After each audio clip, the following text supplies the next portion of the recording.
Oh, dinayan niyo pa talaga ako dito ah. Anak, dito.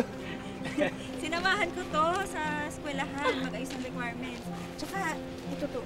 Naisipan namin, dalhan ko na rin ang Salamat pagkain. ah. Sweet naman.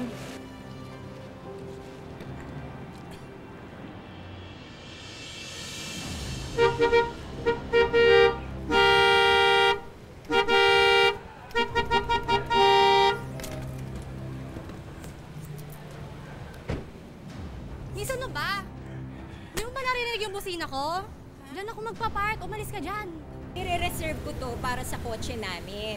Asawa ko nagmamaneho. Paparating na siya in 5 minutes. Sa iba ka na lang mag-park. Anong sa iba mag-park? Ito na lang po kasi natitirang bakante. Tsaka bawal yung ginagawa nyo. Bawal sa batas yan. Eh, nauna ako sa'yo dito eh.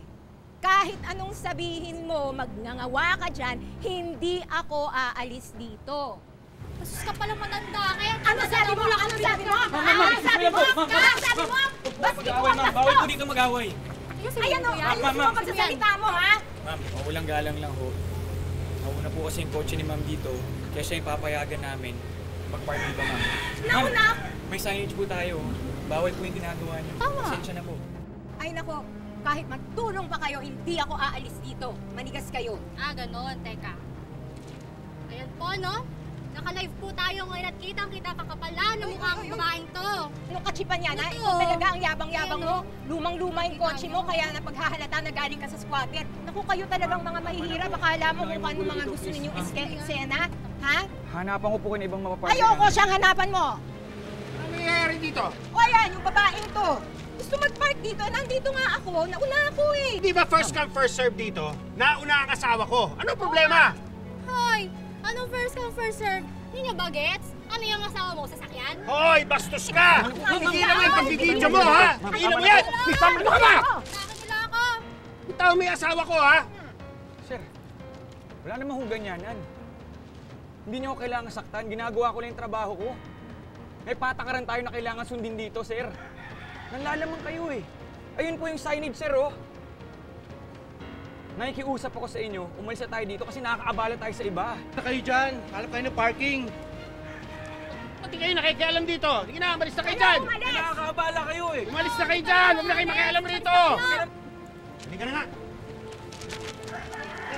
Umalis na kayo. Gusto na shooting. Bakit ano ba? Grabe yung matanda, no? Galit na galit ang mga tao sa social media sa atin. Tapos, ang pinupuri nila yung bida-bidang guard na yun. Uy, huwag kang umiyak dyan. Ano ba pinag-iiyak mo? Problemahin natin. Ano ba bang yung mga regular customer natin, binuboykot ang negosyo natin? Dahil dun sa nag-upload ng video. Kaya pag nahanap ko yun, ako, humanda siya sa akin. Kasalanan din talaga to ng bugok na guard na yun eh. Sana pinagbigyan na lang niya tayo para hindi nangyari lahat to. Kaya tayo nandito. Huwag ka mag-alala. Lintik lang walang ganti.